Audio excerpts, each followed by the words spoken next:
Have you ever wondered why there are men who don't need to try hard and still attract women?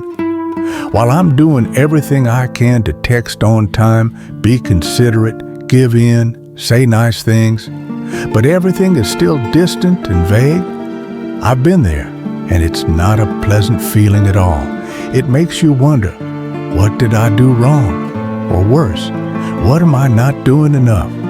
And if you have also thought that if you were just more handsome, richer, more charming in conversation, everything would be different, then I understand. Because we are taught that love is a game of external attraction. But I want to tell you that all of that is just the tip of the iceberg. The thing that makes others want to stay, want to stick together, is not in appearance or any tricks. It lies within you. I know it sounds vague, but actually, it was understood very well by wise people over 2,000 years ago, the Stoic philosophers. They don't teach how to flirt. They teach how to master yourself. And from that steadfastness, you will naturally become an attractive person. Today, I will explore with you a very different perspective on love that is deeper, more realistic, and most importantly, helping you become someone who not only attracts love, but also keeps it in a sustainable and honest way. I used to believe that if I was caring enough, patient enough, romantic enough, then a relationship would definitely progress in a good direction. And when things don't go as I expected, I blame myself. Or am I not good enough? I need to do more. That feeling is very real. And many men are going through the same thing, trying constantly but always finding themselves inadequate.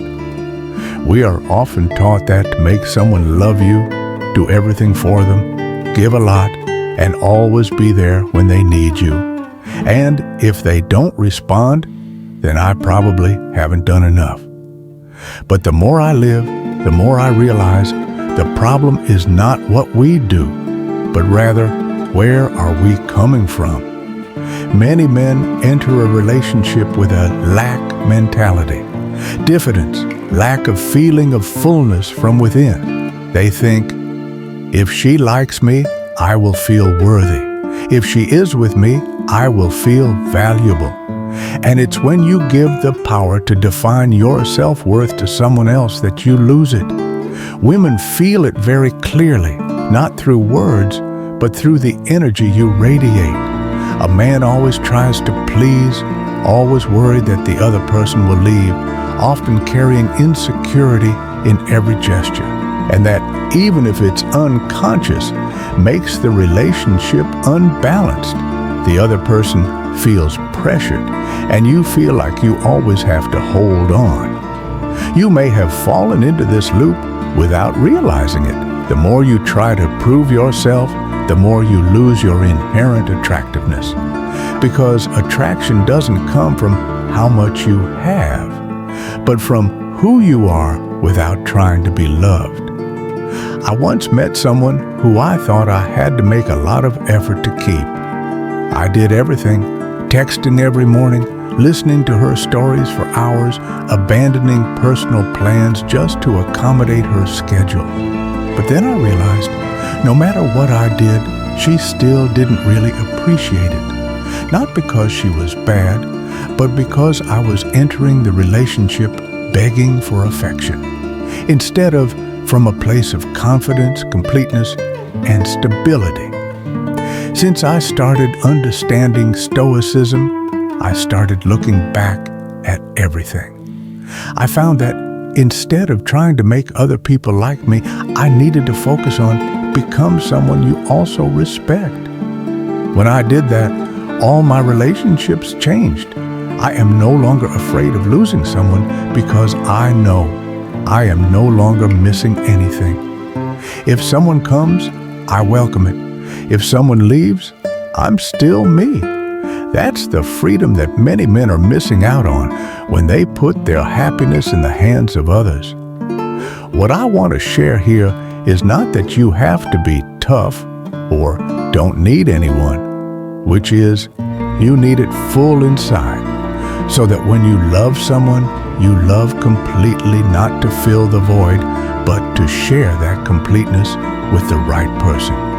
And when you do that, you not only become more attractive to others, and you will find yourself more precious every day. When I started learning about Stoicism, I didn't think it could have much to do with love. I thought it was an old philosophy for people who wanted to live alone without emotions. But the more I read and contemplate, the more I see that what the Stoics teach really has the power to completely change the way we enter and maintain a relationship. The first thing I learned is to make a clear distinction: what you can control and what you can't. It sounds simple, but when applied to love, it is unexpectedly profound. You can't control whether someone likes you or not. You can't force someone to reciprocate your feelings, text on time, or behave the way you expect. But you can control how you appear, how you react, and how you stay true to yourself. I had high expectations for that evening. I prepare everything carefully, dress neatly, and try to appear confident. But throughout the meeting, I kept getting distracted by one thing. What is she thinking? Did I say something wrong? In the end, I was no longer myself. I got so caught up in worrying about how to get her to like me that I forgot to enjoy the conversation, forgot to check it out. Do I really like her? Later I understood, if you only focus on pleasing others, you are losing the opportunity to express your true self. And worse, you're trying to control something that's beyond your control. Another principle I love is amor fati, loving what happens. It means that whether good or bad things happen, we still accept them as a necessary part of the journey. In love, this is very important because there will be times when you get rejected. There will be times when the person you care about doesn't reciprocate the feelings you want. And if you view those things as failures, you will easily lose faith in yourself. But if you look at them as signs, as turning points to help you move in the right direction, you will no longer be afraid of getting hurt. You will know that sometimes a rejection is not the end, but the beginning of something better. I once liked a girl for a long time and invested a lot of emotions. And when things don't go my way, I feel disappointed and empty. But then I ask myself again, is she really the right person? Or am I just clinging to the image I created in my head? The answer surprised me. I don't love her for who she really is. I love the feeling I thought she would bring. When I accepted that, I was no longer angry or sad. I feel grateful because thanks to that experience, I understand myself better.